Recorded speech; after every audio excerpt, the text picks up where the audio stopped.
Sorry, crap. Well, it's good to be here. Are you ready to climb the mountain with me? Well, I'm ready to climb it with you. We have work to do. Before I start, let me just say thank you to those leaders who have spoken to us this morning. Power, excitement, energy, and most of all, mindsets that will take you to success.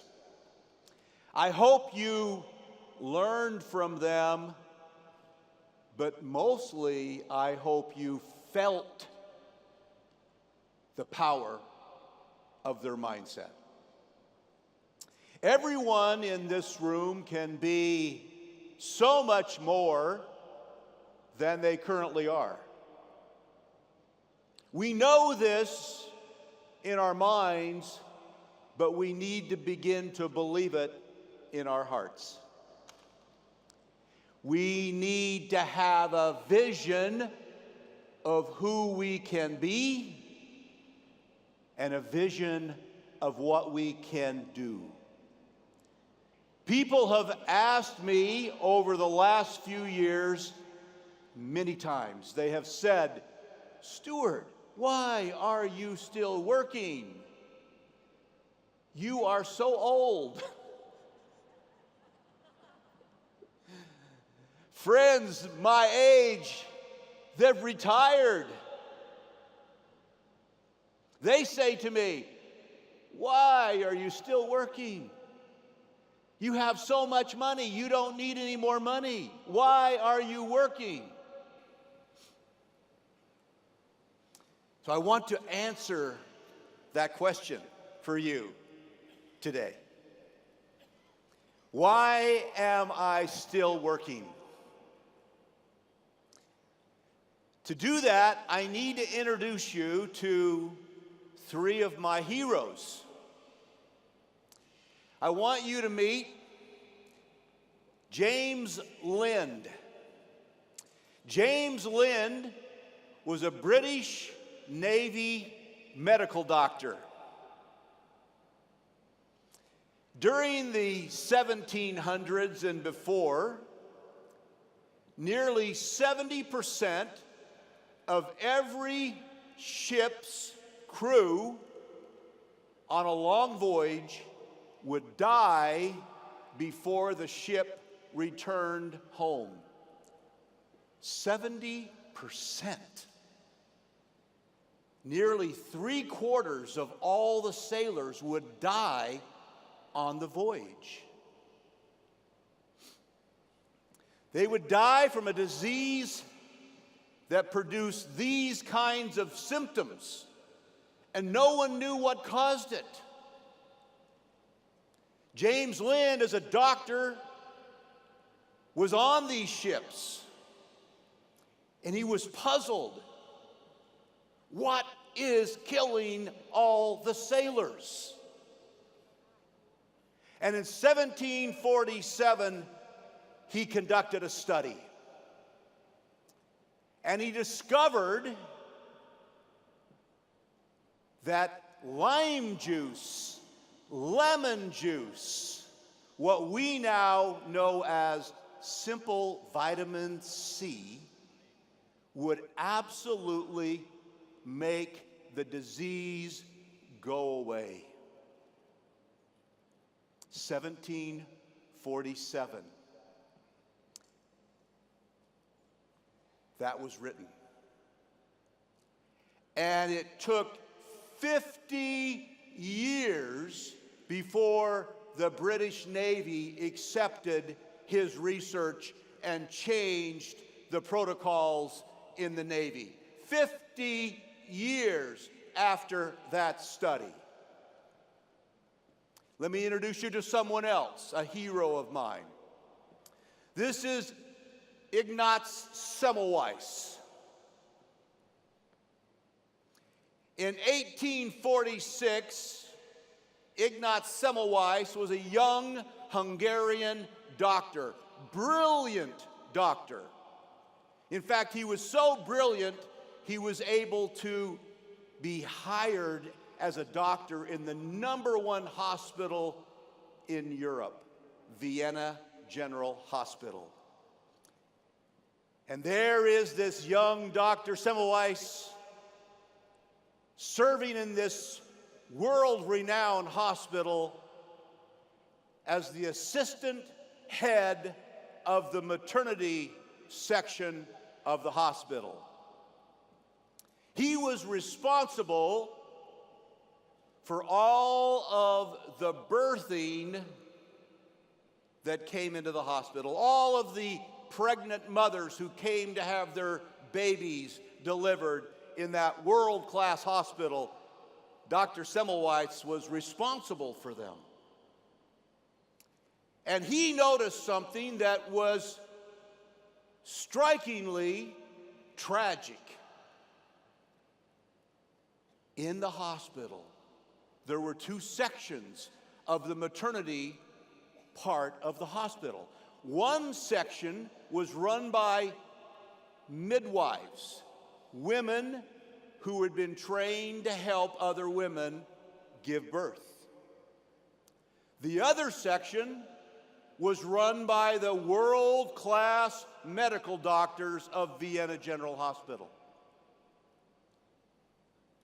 And what Dr. Semmelweis was confused about was that the doctor section with these world-class doctors had 500% more death in their section than the midwives had in their section. 5 times more women would die under the care of the doctors than the ones under the care of the untrained midwives. He was puzzled. How could this be? How could this be? He looked at everything he could study, only pointed to one thing. There must be something on the hands of the doctors that wasn't on the hands of the midwives. And so he had all the doctors start washing their hands before they would serve these delivering patients. And immediately, the numbers of the dying dropped down all the way to be equal to that midwife section. Overnight, they dropped. But the doctors were angry about this. The doctors were upset. You think something on our hands is killing these women? That made them angry. It made them so angry that they rose up in a rebellion against Dr. Semmelweis, and they got him fired. He went back to Budapest, went to work in another hospital. Same problem. He gave the same solution. The doctors also got him fired from that hospital. Eventually, the young Dr. Semmelweis died a violent death, having been committed to an insane asylum because he had become so distraught that no one believed him. And thousands of young mothers were dying because no one believed him. It was many years later that Louis Pasteur developed and proved germ theory. My final hero. This beautiful young lady was born in 1689. Her name is Lady Mary Montague. She was born into a wealthy family. Her father was a duke. She had everything. She had the best education. She lived in a literal mansion. She had the roam of the place. She could do what she wanted to do. She grew up smart and beautiful and full of personality. She became literally the belle of London society. In fact, in Thailand, we would call her the ultimate haiso.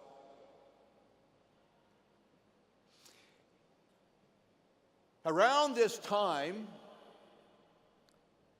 a wildly infectious disease struck London. This disease would come every 2 or 3 years. And whoever got it, most of them would die. Thousands and thousands of people would die. They didn't know where it came from. They didn't know what caused it. They didn't know anything about how to treat it. And it came and it struck down her brother. And 2 years later, it came again. And this time, Mary got it.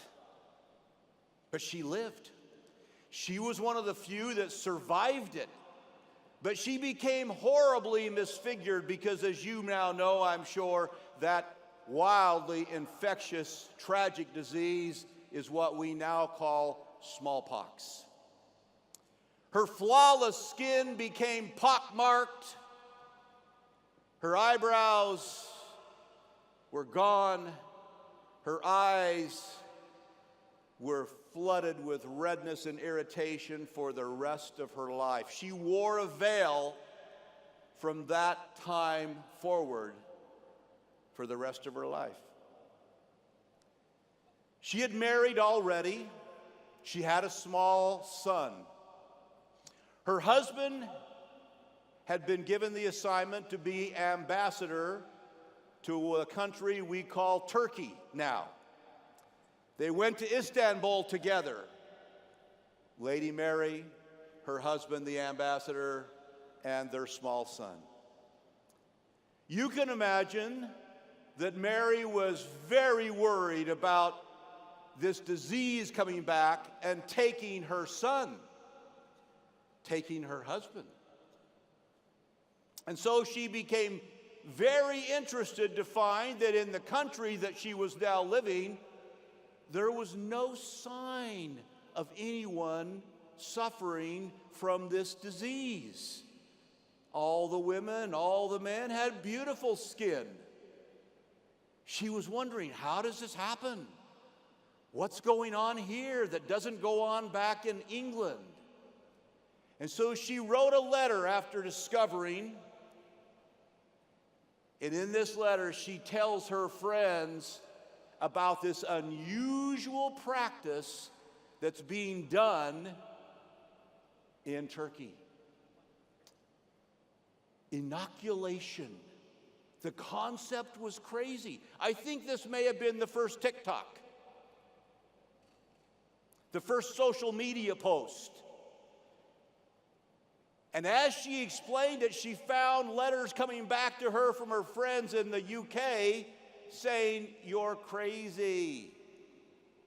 That's stupid. No one's going to do that." But soon the smallpox came again. And she, in her fear of losing her son and her husband, went to get the inoculation done. But her husband refused because he didn't believe her either. But she secretly found one of the old ladies in Istanbul to do this treatment on her son. And he lived through the pandemic, no problem. In 1721, she goes back to the UK. She's now got a daughter, an infant daughter. Smallpox sweeps through London again. She goes and finds a country doctor, and she walks him through the procedure for her daughter. And her daughter survives. Pretty soon, other people are starting to be interested in this. And she becomes an absolute voice preaching about this to anyone who will listen. But it is 70 years before the British public health accept her advice. And now, of course, smallpox has been completely eradicated in the world. Those are three heroes that I look to as I think about why I'm still working. Today in our world, we have a disease that is causing more death, more tragedy, more handicap than all of those other diseases combined that I've spoken of. Heart disease, Alzheimer's, dementia, diabetes, high blood pressure, and all the other symptom diseases of what we call metabolic syndrome or metabolic dysfunction. And people say, well, the pharmaceutical companies will find a solution. No, they won't.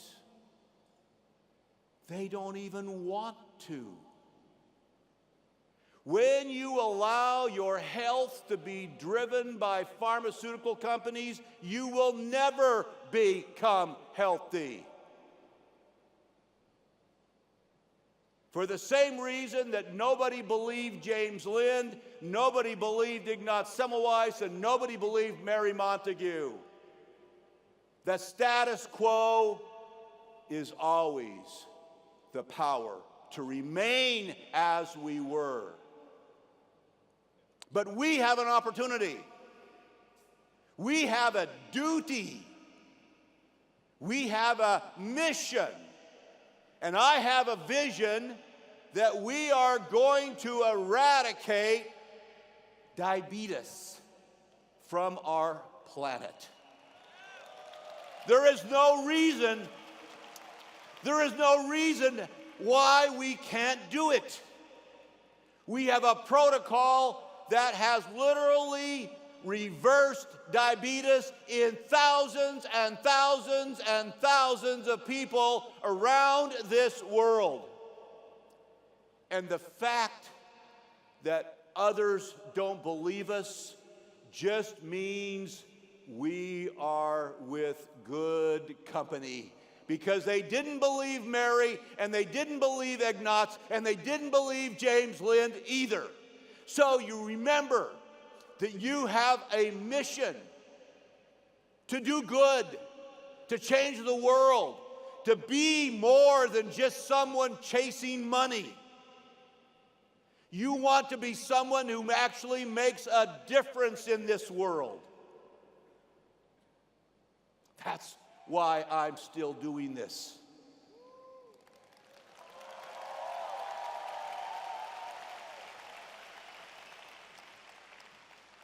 Right now, we are in the middle of Gandhi's formula. You know what Gandhi said?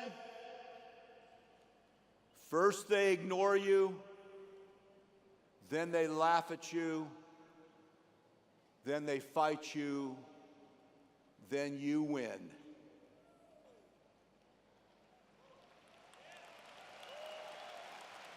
Right now, they're ignoring us. Oh, we have a lot of people here today, and we have tens of thousands more who are around the world.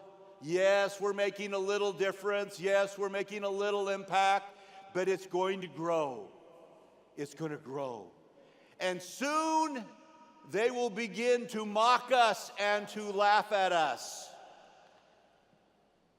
That will mean that we're making progress. For some of you, it might be hard. You might be tempted to quit because you don't like people to laugh at you. You don't like people to mock you. My attitude is, bring it on. Bring it on. Laugh at me, mock me, because it means I'm winning. And as we get bigger, they will begin to fight us. We will begin to have different agencies and experts come out and say, oh, that doesn't work, that doesn't work. How could that work?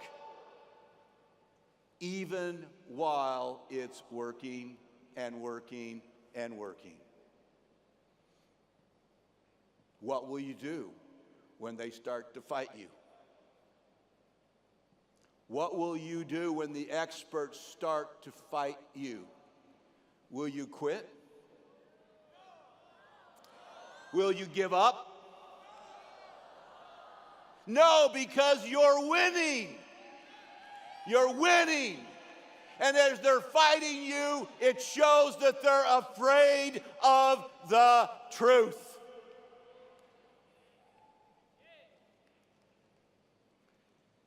Now, we have to redouble our efforts. We have to get very, very intense about this. We can't worry about what those people think or what those people think. It doesn't matter what they think. All that matters is who we save. When people say to me, oh, I don't want to do this. I say, I'm trying to save your life. I'm trying to save your life.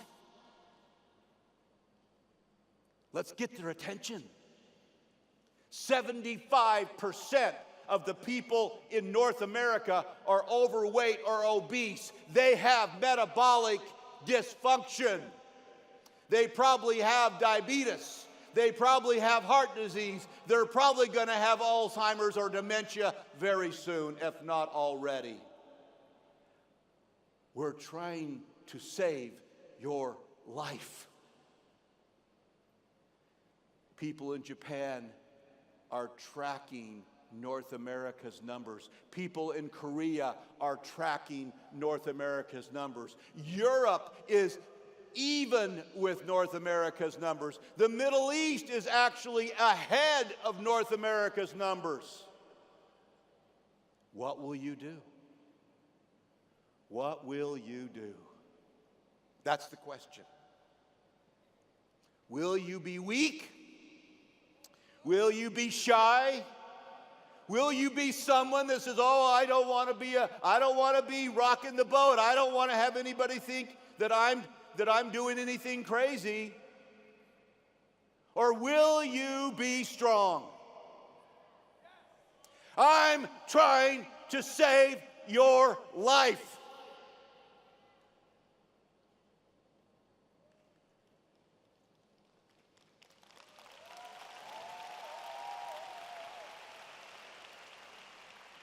When you leave this event this weekend, I hope you leave with one deep, burning desire that you are going to be someone who makes a difference in this world. Yes, you'll make a lot of money. Yes, you will have a wonderful life. Yes, you'll do all kinds of wonderful things. It'll be fantastic. But none of that matters more than changing the world will matter. When you're on your deathbed, when you are at the point of death, will you care about the money? Will you care about jets and vacations? No. You will care about whether you changed the world. That's what you will care about. So, think about that question. Think about what you're going to do about that question. But for me, I know what I'm doing. I'm here. I am going to work I am going to hit it as hard as I can hit it. I'm going to get up early. I'm going to stay up late. I'm going to travel, and work because I'm trying to save your life. Thank you.